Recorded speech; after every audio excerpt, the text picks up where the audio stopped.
Steve Jones sat on the back terrace, watching the sunset on the sea. Perhaps they should have moved here years ago. The beauty and tranquility of this place was mesmerizing. Here means a small island off the north coast of Cornwall. For most of their 22 years of marriage, Steve's wife Claire hinted, cajoled, and finally persuaded him to move from London to here, where she and countless generations of her family had grown up. Improved communications and technology, and finally, COVID, allowed him to do enough work from home to make it viable, with trips to the capital limited to once a month. Claire, living in London, regularly returned to the island to visit family and friends, and most importantly, to see her mother. They bought the house from Claire's cousin 2 years ago, but only moved in 6 months ago. In the meantime, Claire spent her visits making repairs, using it as a base after the major building work was completed. The house faced west onto the bay and had a spectacular sunset that Steve admired while sipping a cool beer. The property was an old farm, and there were still meadows and orchards nearby, and it looked like a few new trees had been planted, no doubt part of Claire's landscaping the previous spring. Trees and orchards seemed to be a feature of the entire island, and Steve wondered if they were intended to provide shelter from the strong sea breezes or, most likely, to produce the much-loved cider of the locals. He had to admit it was a good move. Claire was right. It's a different pace of life among close circles, many of whom were Claire's relatives. Claire was happy to be back home and seemed to know everyone on the island. As an outsider, Steve felt a certain coldness from the locals, but he liked their straightforward manners. The way everyone had come together was impressive, and he wondered if it had something to do with the independence necessary for the survival of a small island community. Steve met Claire at university. Both studied business. Claire majored in marketing, and Steve majored in new technologies. They developed a strong relationship and married shortly after graduating, deciding to live in London for better work opportunities. They've been married for 22 years, but Steve still thinks Claire is beautiful. Over time, her hair became shorter, now pulled back and ending at the back of her head, and a golden hue was added to her usual blonde color. He knew she was worried about the 4.5 pounds she had gained over the years, but he liked that her figure had become rounder, her hips and bust more curvy. Her eyes remained unchanged, blue-gray with yellow specks in the irises. Unlike Steve, she never looked disheveled or wore sweatpants, maintaining a classic look. He had never seen his wife so happy, so involved in the life of the island and constantly participating in the work of one committee or another. Her current project involved organizing a solstice festival. Their 2 daughters, Nicole and Michelle, were born immediately after the wedding, grew up and went to study at Durham University. This was another factor that prompted Steve and Claire to move.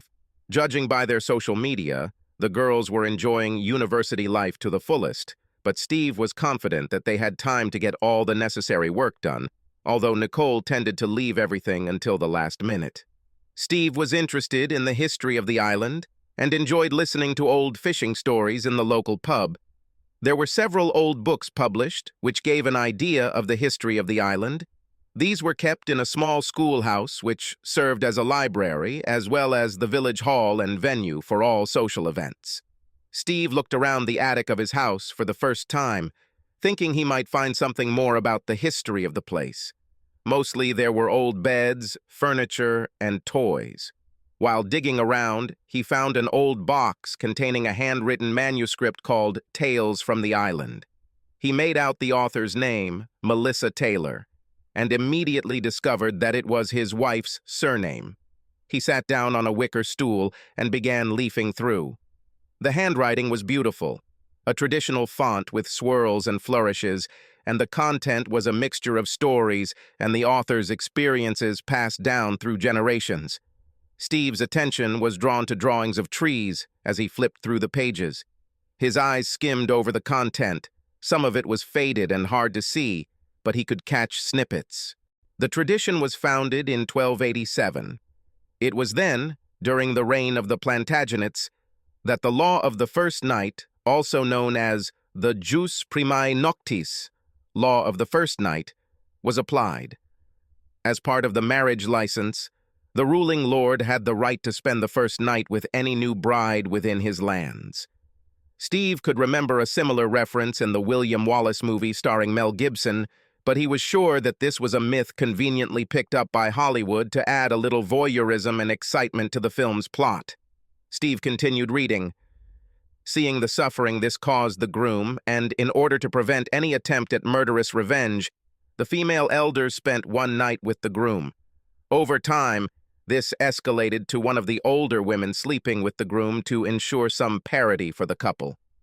For 2.5 centuries, the plague dominated English life, wiping out the population.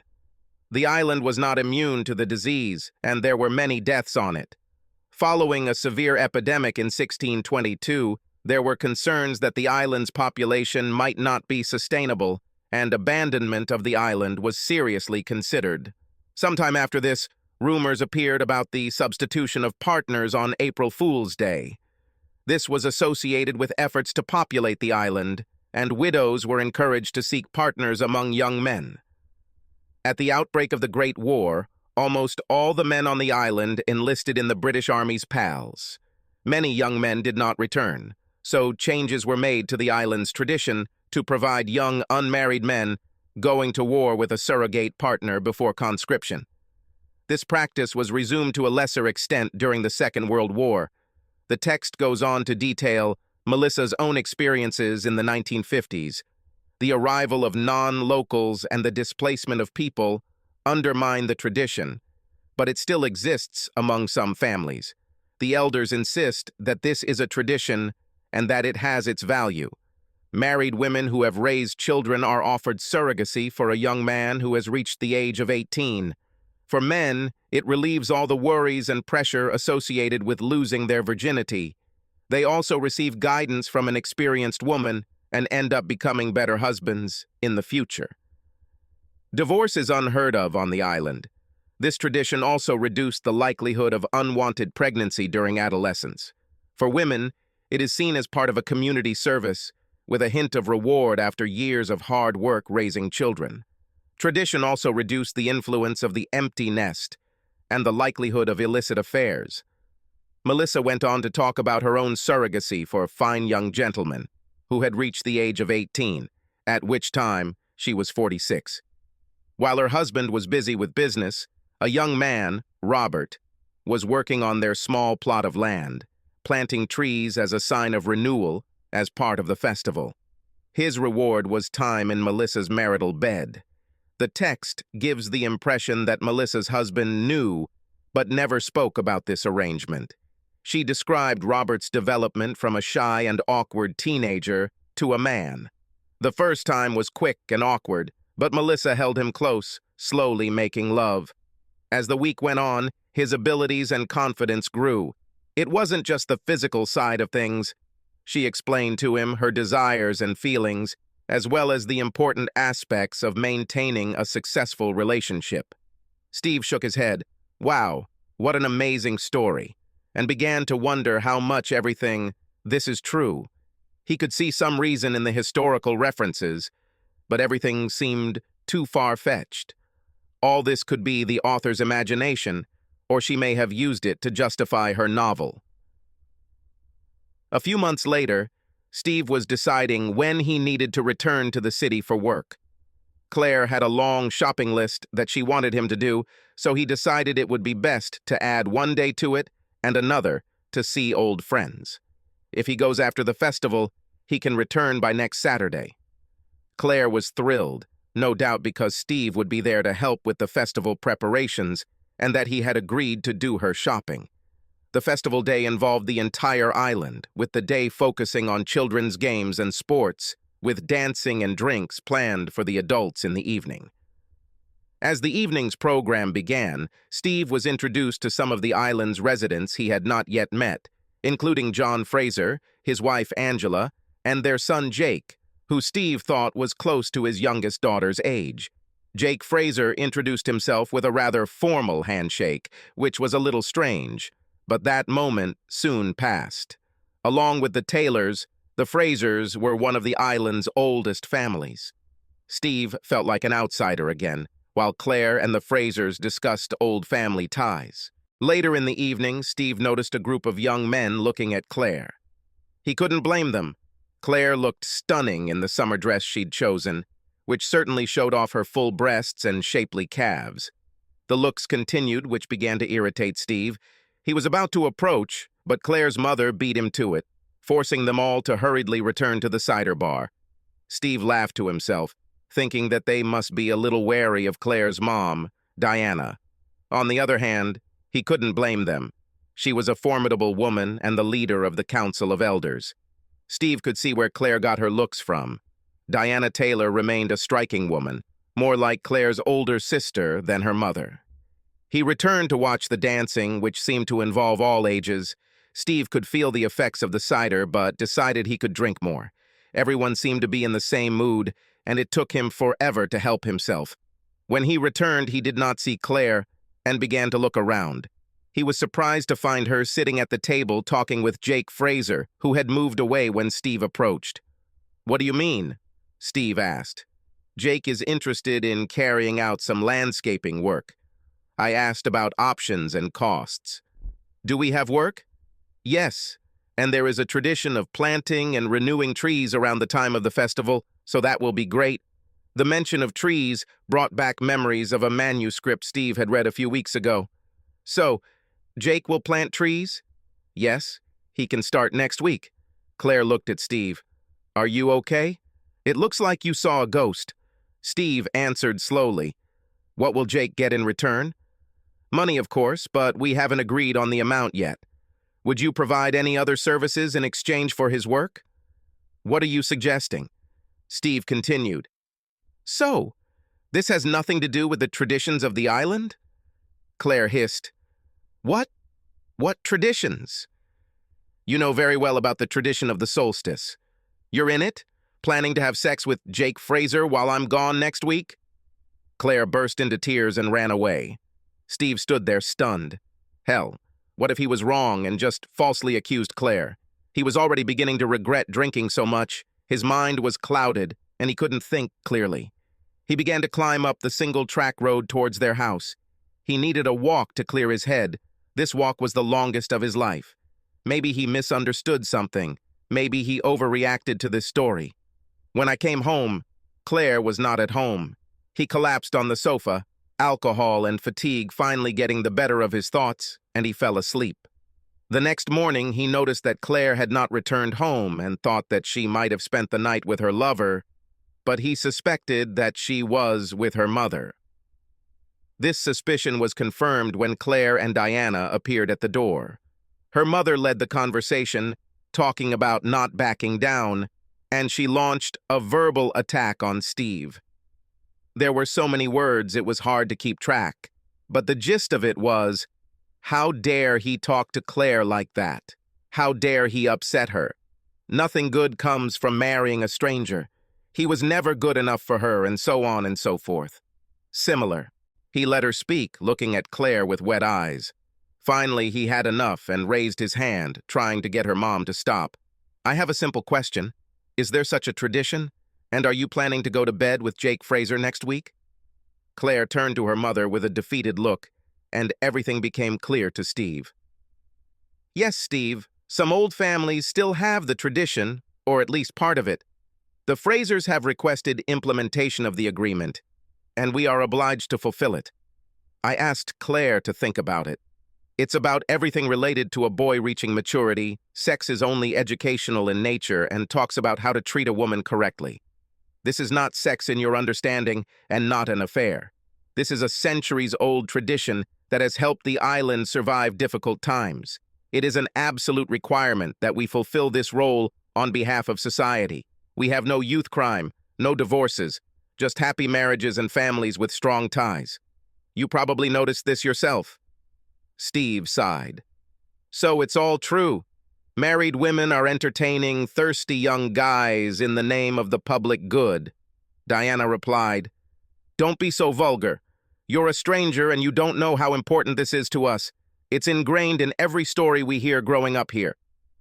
If you were from here, you'd get all the benefits at 18, and that would make you a better man. I doubt you would refuse this offer. Steve replied, Now there are no ancient laws, plagues, or wars. You do it because you enjoy it. Tell me, Diana, how many times have you played this role? An attractive woman like you was probably asked for several executions of the agreement. I bet you've had a lot of fun for weeks. Finally, Diana seemed speechless, but then recovered. Yes, I have fulfilled my duties several times, and I am proud of it, just as you should be proud of Claire's sacrifice. I beg you, Steve, let Claire do this. You can't understand how important it is to us. Steve turned to his wife. So, you want to do this? I think so. I'm ready to make this sacrifice. Like my mother said, I want to become part of society. No one was happy when I left for university, got married, didn't come back here, and didn't fulfill the responsibilities that fell to others. Steve replied, So this is a sacrifice? Don't you strive for this yourself? It seems strange, considering that you were so happy that I was going to London. You were so excited. Claire blushed and then continued, I just felt relieved that I could arrange everything and ensure that it wouldn't affect you. And it will not affect me. I am absolutely sure of that. This will not affect our relationship with you in any way. Besides having sex with another man, lying, other people knowing what happened, and keeping your clueless husband in the dark, you might be right. Claire and Diana winced at Steve's sarcastic response. Then Diana spoke. Why don't we all give ourselves time to calm down and discuss everything? Now all the cards are on the table, as they should be, and nothing has happened yet. Claire stayed at their house, but they hardly spoke. Steve just couldn't understand why Claire thought she wanted to go through with this. He expected her to simply give up on the idea, but she seemed obsessed with the island's tradition, regardless of the cost to their relationship. Claire insisted that if everything was out in the open, everything would be better. She promised to be honest with Steve, even if it meant difficult conversations. Steve was partly surprised by her absolute faith and assertion that such an agreement would not affect their relationship. Diana returned on Wednesday while Claire was in the village, and he suspected that they had agreed upon a time between themselves. Can we talk, Steve? Steve nodded towards the kitchen table and they sat down. First of all, I'd like to apologize. This shouldn't have happened and it's my fault, not Claire's. Steve replied. Claire is more than capable of making her own decisions, and this decision seems to have already been made, regardless of my opinion. She loves you very much and is confident that you are strong enough as a couple to get through this. Steve answered gloomily, In fact, you both don't notice how much this affects me. This is a real betrayal. I wasn't here when I was 18, and unlike everyone else, I didn't live my life knowing that this could happen to my wife. I naively believed that my wife would be faithful to me, as in wedding vows. I understand, Steve, and it must be incredibly difficult to explain how differently we look at things. We don't see it as infidelity, it's really important to us, and I know Claire sees it as a way to get back into the island community. After a short silence, Diana continued. What will you do if she agrees to this? Steve sighed, not wanting to say the words, but said anyway. I won't stand for this. Diana seemed to weigh the situation before speaking. What if there's a way to even things out? Maybe give you the opportunity to experience what you missed when you were 18. Steve must have looked as confused as he felt, Diana continued. I talked to 2 other elders. We agreed that the elders would offer you an agreement similar to what Claire is doing. A realization finally flashed through Steve's head. Are you suggesting that I have sex with Helen Brown or Moira Fraser? Memories of meeting these 2 women flashed through Steve's head. Helen, a widow from a young age. Steve assumed she was about his wife's age, with long black hair and deep brown eyes. She maintained a trim figure and was certainly an attractive woman. Steve didn't know Moira Fraser that well, but he knew that she was happily married and related to the other Frasers. She is the headmistress of a small school. With mixed reddish-blonde curly hair, she has a more graceful figure, often showing off ample cleavage. Steve looked up from his memories. Yes, Steve, the elders are willing to offer this, and I hope it shows you how much this all means to us. We didn't just put Claire in this position carelessly. Despite the obvious temptation, Steve thought the whole proposal was absurd. "You are an amazing woman, Diana, and also an elder. Aren't you also on the menu?" Diana hesitated, not sure if Steve was serious. "If this is what you need, Steve, then yes, I agree. I will not be the one who is responsible for the loss of centuries-old traditions." Steve shook his head, amazed at the lengths Diana would go to. He had a terrible feeling about how he would try to explain this agreement to his father and the law. "You know, Diana, some traditions have outlived their time, and it's right that they should fade away." Diana's smile faded. "Our offer stands, Steve, and you won't be disappointed. I can guarantee that. Think carefully." When Steve relayed the story to Claire, she already seemed to know about the elder's proposal, but Diana's inclusion left her in shock and crying. "I never thought that she would think about this. It's all too much." "I won't do that, Steve. All this must stop." Steve felt a wave of relief, finally admitting that this whole scenario was just weird. "Thank God. I can't tell you how glad I am. I thought this would be our end." Claire cried and spent most of the night either apologizing or repeating how much she loved Steve. The situation remained awkward and uncertain, with Steve still struggling with Claire's previous intentions and her view that the agreement was reasonable. On Friday, Diana returned, clearly furious about Claire's reconsideration, accusing Steve of being a manipulative bully and an outsider who could never understand her. Steve is tired of ranting. "Why don't you be honest, Diana, and admit that for you this is just a way to mock your husband?" Diana almost had a stroke. "Okay, if you want to know the truth, we're having a great time. A fit young guy in our bed, doing exactly what we say when we say it, is a dream come true. We give them everything repeatedly, and everyone in the Fraser family is gifted as." "Can you believe it?" Claire moaned. "Lord, Mom, shut up. You're ruining everything." Steve responded with a laugh. "Don't stop her. This is the most honest thing I've heard from her."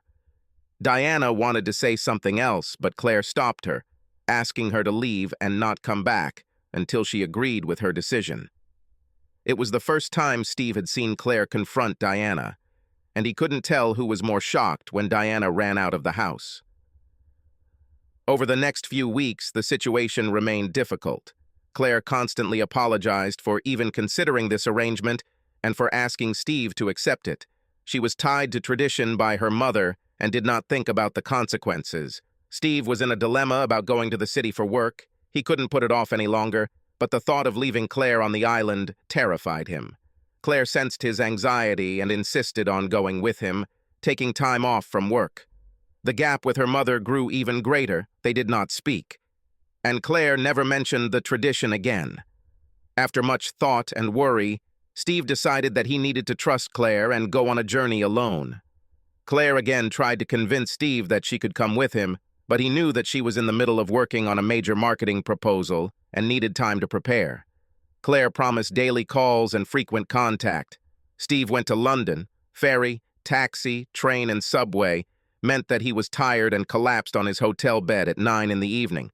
He called Claire, who answered quickly, and they exchanged details of his trip and what had changed in the city during a long conversation. London was an endless stream of construction work. After the conversation, Steve immediately fell asleep, exhausted. He had had a few stressful days at work, but he felt refreshed. Being off the island had helped him clear his thoughts. He began to reflect on his relationship with Claire and mentally replay some of their conversations. The man who was so intent on trying to have a relationship with a younger man seemed as distant from the woman he married as he was from the caring mother of his children. He felt that Diana had too much influence over her and was glad they had a fight. She had gone too far, and he hoped it would end there. Still, he couldn't come to terms with Claire's actions and why she was so sure that this agreement would not affect their relationship, and these thoughts continued to bother him. Suddenly, remembering the trees that had been planted on his property the previous spring, Steve froze. Claire had been visiting the island regularly throughout the previous year. A feeling of horror came over him when he thought about who could have planted these trees. Perhaps she fought so hard for it this time because she needed to justify her previous actions. He called Claire, and she answered quickly again. Steve began. "Doesn't Jake Fraser have an older brother?" There was a pause before Claire responded casually. "Yes, I think there is." "You're just thinking, even though your families go back a long way?" There was a break. "Yes, Steve, he has a brother named Glenn." Steve continued. "He's about 19? More hesitation before she quietly whispered, "Yes." "And last year it was he who planted the trees?" There was no answer. Steve continued. "And what did Glenn Fraser get for this?" Claire recovered from her thoughts. "Only money, Steve. Their family is the only one on the island who does landscaping." "So you're not entertaining Jake Fraser right now as we speak?" Claire sighed. "No, Steve, I'm not entertaining, and you need to forget about this jealousy." Before she could say anything else, Steve hung up. Calls from Claire came repeatedly, but Steve ignored them all. He needed time to think. He finally answered the phone on Friday morning, surprising Claire. "Steve, thank God you answered. I was worried." "Indeed?" That's all Steve answered. "Of course, I love you more than anything in the world. What time will you be back tomorrow should we talk about this?" Steve responded in a calm tone that worried Claire. "I won't come back. I'll stay here for a while." Claire panicked. "Please don't do this. We need to sort this out as soon as possible." Steve responded again in an eerily calm tone. "Oh, that's true. But you didn't rush to London to do it, and only called me during the day. I understand your evenings have remained somewhat busy. Please, Steve, come home. I didn't do anything. It's just your paranoia. Just come home and we can work things out." 5 days later, Steve was returning to the island by ferry. When he reached the house, Claire was already waiting for him with Diana. Apparently, the message had been conveyed to her. Claire tried to hug and kiss him, but Steve pulled her away from him. Claire began to sob, and Diana looked furious. "Why are you here, Diana? This only applies to me and Claire. Do I understand correctly that you never quarreled?" Before Diana could answer, Claire began to explain. "We actually had a fight, but when you didn't come home, I needed someone, and you weren't here." Steve frowned. "It's hard to believe that my mother-in-law would make peace with someone if she didn't get her way. Given her efforts to reach an agreement, I doubt she would back down. I assume you never fought, and it was all a cover?" Claire's eyes widened. "This is getting out of control, Steve. I didn't do anything." Steve continued. "So you both agreed to lie and hide it because I wouldn't do it?" The argument continued, but went in circles. Steve was sure that Claire had cheated, but she denied everything. Eventually, he went into the spare room and left Claire and Diana alone. The next day, Steve decided to meet with his father-in-law, Bill Taylor, knowing that the conversation would not be easy. They always got along well, and Bill started with a friendly handshake, saying he'd been waiting for Steve. They talked about tradition and what Bill had learned. Bill realized that about 20 years ago, Diana had a one-night stand with John Fraser. He didn't like it, but it was like a night he'd thoroughly enjoyed when he was 18. Steve spent some time carefully laying out Diana's admission of a few week-long dates, asking if it was possible. Bill was upset, but said he always had an inkling that something else was going on, and his going on a commercial fishing trip provided ample opportunity. Steve asked Bill if he knew about his daughter's actions. Bill confirmed that Diana and Claire are inseparable, but tried to hide information from him. A week before Steve left for London, they said that the plan is already ready. Claire sat at the kitchen table, unable to look at Steve. "I can't believe that my dad is going to divorce my mom and that we are the reason for this." Diana made her own bed. "Your father would never agree to this level of deceit and lies." She still denies everything, although John Fraser admitted the truth, and he is not the only one. After a long silence, Claire whispered, "I know, and that's why I think I should tell you something." Steve didn't answer. "Sorry, Steve, but I made a deal with Jake." The explosion Claire expected never happened. And last year with Glenn Fraser? Claire nodded silently. Steve couldn't think of what to say. Please, Steve, this shouldn't change us. We've had 22 fantastic years. How can you say that? This changes everything. I'm so sorry, Steve. I thought I had to fulfill family obligations. Steve was seething with anger. What nonsense! You just wanted to have sex with another man. I did it and enjoyed it so much that I repeated it again. It wasn't like that. It was a duty, an obligation. So you didn't enjoy it? Claire hesitated, knowing that she was on very dangerous ground. Everything was ordinary, not like ours, just sex, not lovemaking. It was one time, it won't happen again. Only this wasn't a one-time thing, you did it twice. You had sex with both your brothers when they were barely 18, which makes you nothing more than a slut. Claire recoiled from Steve's verbal attack. I'm not like that. I was supporting a tradition, part of educating young men on the road to manhood, that's all. They were very grateful. Claire realized she had made another mistake as soon as she said this. Steve shouted, "Oh, I bet they were damn grateful. You say it was one time, but how many times did you do this before you raised them? Tell me how many times. If I'm 18 years old, I'm damn eager to please, and I have a woman on hand for the evening and all night. It has to be at least 5 times a day, so maybe 35 once a week. It is unlikely to be just once." Claire couldn't deny it. Both Glenn and Jake were eager to please. There was very little training required, although some patience was required at the beginning of the week. She enjoyed their pumped-up and toned bodies. Just as her mother had predicted, the sex was exciting. She especially enjoyed teasing each of them with glimpses of stockings or cleavage, knowing that that night she would completely surrender to them. At one point, Jake even admitted that he was in love with her. It was the only time it occurred to her that a week could affect her normal life and the marriage she treasured, and she wasted no time in explaining to Jake the reality of what was happening.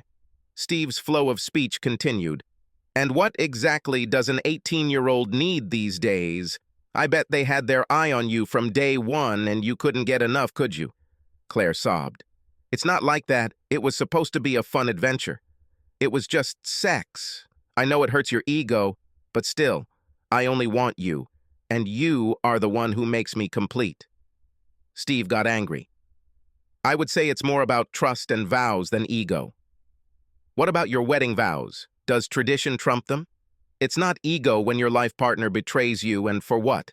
Not for anything serious or serious consequences, but for the sake of traditional sex with some children. Claire blushed. I understand that you are angry and upset with me, but you are strong enough for us to get through this.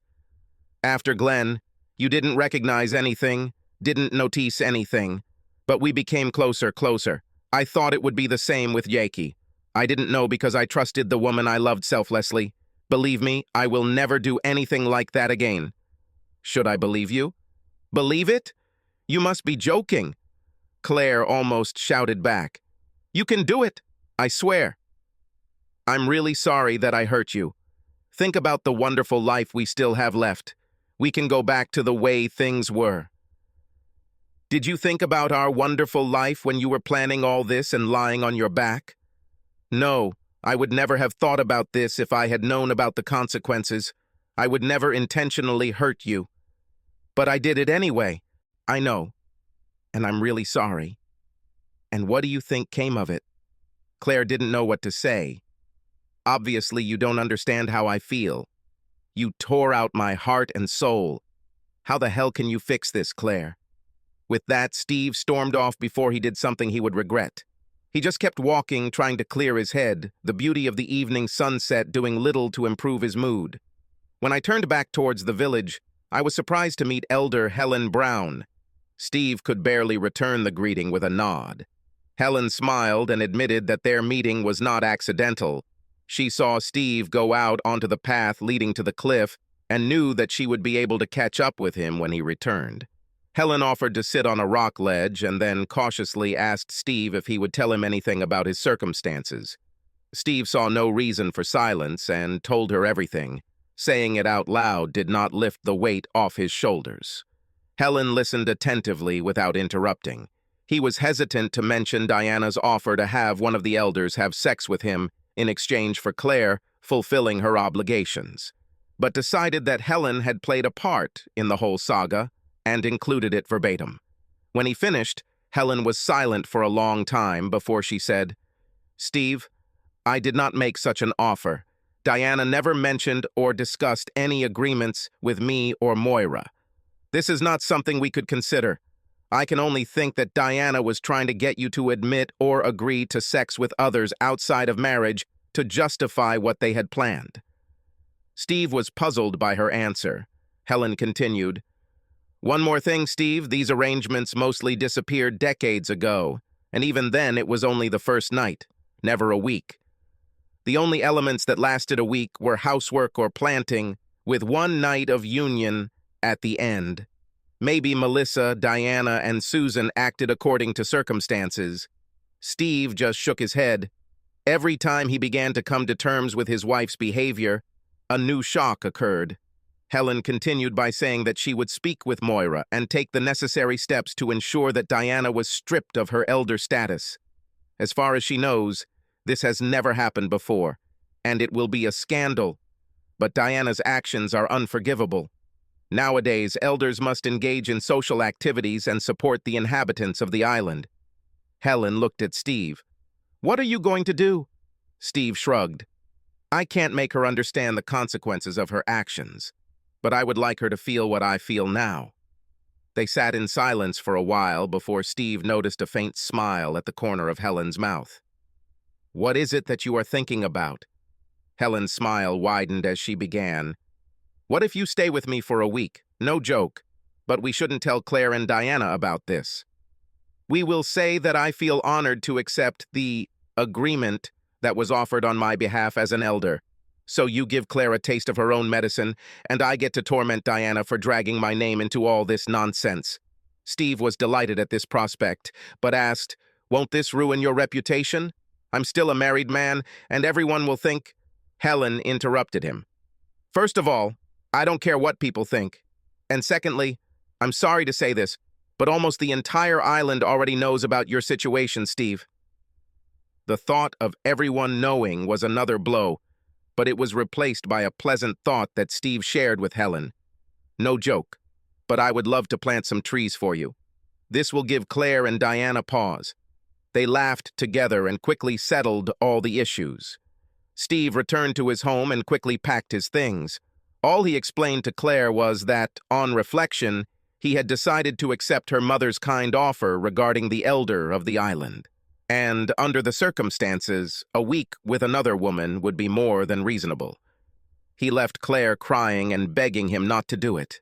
His stay with Helen was surprisingly comfortable. She was great company and a wonderful cook. Steve spent time renovating the house and actually planted some trees in the backyard. They discussed Steve's situation. He hoped that this week would give Claire some insight into how he was feeling. Until he saw many other things that convinced him that Claire understood how wrong her actions were, there was no chance for them to reconcile. True to his word, he never slept with Helen, although they came very close a couple of times, and it was not due to a lack of desire. It was not long before Claire caught up with Helen at the village store and immediately began to reproach her for having an affair with her husband. Helen smiled sweetly. "Claire, dear, you, of all people, should know that this is not an affair. It is an agreement, and it will not affect your marriage." Claire heard an echo of her own words, but continued, "You can't do this. He's my husband. In fact, I am fulfilling the offer made by your own mother on my behalf. What was there? Me, Moira, or even your mom for a week? I think Steve made his choice, and I am obliged to honor the tradition. It could have been worse. He could have chosen Diana. I promise to return him safe and sound, although he may be a little exhausted." Claire gasped. You old slut." Helen answered calmly, "I would have thought that name would be more appropriate for one of us who had sex with two 18-year-old boys behind her faithful husband's back." With that, Helen stormed off, leaving Claire with her mouth open as everyone in the village shop stared at her. The next day, an enraged and hysterical Claire made a worthy attempt to kick down Helen's front door before Steve opened it. "Please, Steve, I'm so sorry. Come home. I'm just doing what you did. Why are you so upset? Because, like you said, this shouldn't concern us. I had no idea. It's just cruel. It torments me. I can't stop thinking about you and that old woman." Steve replied, "Yes, it sounds familiar. Welcome to my world," and quickly slammed the door.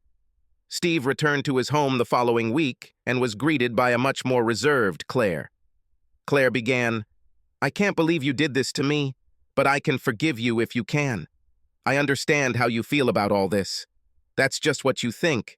You have still only experienced part of it, not the deception and lies. Our entire time here is based on lies." Claire persisted. "We are still the same people, the same marriage. The same marriage that inspired you to jump into bed with other men, a marriage that you destroyed, and I still can't understand why you did it. Are you really that tired of me? It was never about you or boredom. If we can't go back, we can build something new. Let's look forward to all those retirement dreams, to the things we could have together. Travel, grandchildren, we can still do it all. We still love each other no matter what. It's not over yet, Steve. I will do anything to prove my love for you." Steve stayed in the house in the spare room, almost overcome with frightening thoughts about what the hell he would do with his life if he left Claire. He couldn't decide whether failure or abyss best described his prospects. It's easier to stay, and he still loves her. Given the consequences, he doubted Claire's actions would be repeated. The island was idyllic, and he had dreamed of traveling, spent years planning his options and sharing those dreams with Claire. Did he really want to give it all up? Claire wondered how it had all come to this. It was all so confusing. When her mother proposed an agreement, she rejected the offer, but Diana continued to pester her for several months. Then she saw Glenn Fraser at a dance. He was very handsome and delightfully respectful. She danced with him several times at social events, and they got along well. Deanna told her about her own arrangements and how exciting they were. She talked about it as a guilt-free romantic adventure and never viewed it as an affair. It was just tradition. Despite this, she knew Steve didn't think so, so she hid everything. If he never found out, it wouldn't hurt him. The week with Glenn was fantastic. During the day, he planted trees and spent the evenings in her bed. He was very nervous, but very charming, and so eager to please. By the end of the week, he had become a very competent lover, combining his size and physicality with great patience and technique. Claire excelled as a teacher. The week filled her with confidence. She felt that she had rediscovered her sexuality, which had faded during the long years of motherhood. Was it tradition, or just illicit sex, as Steve suggested? She had to admit it was both. But didn't she deserve a little satisfaction after spending 22 years raising children and being a good wife? She was sure that it didn't hurt her relationship with Steve. Things had never been so good. She loved him more than ever. And after that week, they started making love more often. Jake was even more handsome, and she couldn't help but feel aroused at the thought of taking him to her bed. Steve was always smart and uncovered the tradition, and Aunt Melissa's memoirs be damned for giving it all away. Claire and her mother tried to convince Steve to agree, but he didn't go for it. Come to think of it, her decision to go behind his back was the worst she had ever made. However, she was confident that when the pain subsided, she would be able to bring Steve back. She just needed to remind him of how good they had it together and of their future aspirations. He will also want to stay together for the sake of their daughters and future grandchildren, and this angle could help her in her case. To Steve's surprise, their daughters arrived on the island 2 days later. Nicole wasted no time in criticizing Steve for his terrible behavior towards her mother, pointing out that the idea of living apart was simply ridiculous. Michelle seemed to be lying low, waiting for more information. Steve noticed a slight smile on Claire's face. Had he not noticed her manipulations and lies over the years? Apparently, she thought he wouldn't tell his daughters anything about their mother's actions, protecting them first, as always. All of Steve's doubts were cleared, but Claire was wrong. completely wrong. Steve raised his voice in a way his daughters could never remember. Your mother had been having affairs for 2 weeks with men, boys, younger than both of you, in fact. She doesn't seem to understand that I will never accept this behavior. Claire immediately denied this, saying that Steve had misunderstood the situation and that the men were simply doing landscaping work. Steve had to admit that she was good, almost convinced even him. Both girls knew that something was wrong, but what their father assumed was too far-fetched. Perhaps he was starting to go a little crazy. Steve might agree with that last thought, but he suggested they invite Grandpa Bill or the elders to help decide who was telling the truth. Claire fainted, or rather, she pretended to.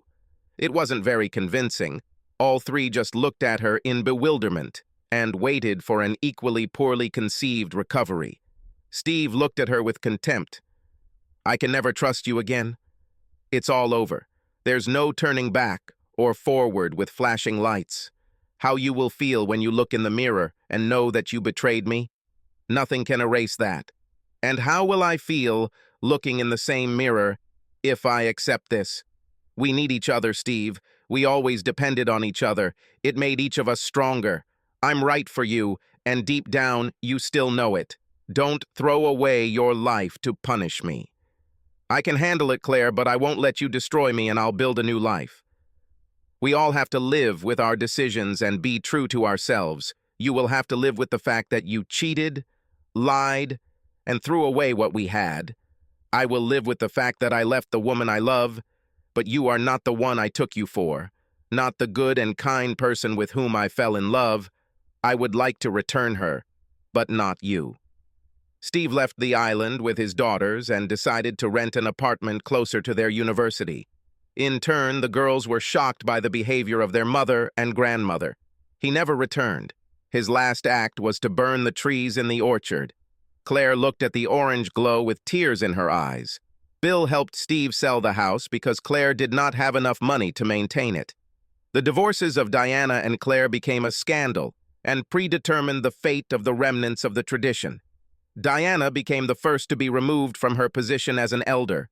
Both she and Claire became outcasts. No woman trusted them or befriended them, but despite this, they resolutely continued to live on their island. A few months later, Helen Brown resigned as elder. Residents of the island noticed that she divided her time between being on and off the island. Eventually, she began to come only for a couple of weeks a year. When asked about this, she confirmed that she lives with her family, somewhere near a place called Durham.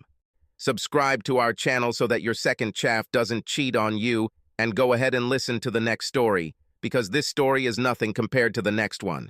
If you're under 18, don't even think about listening to the next one.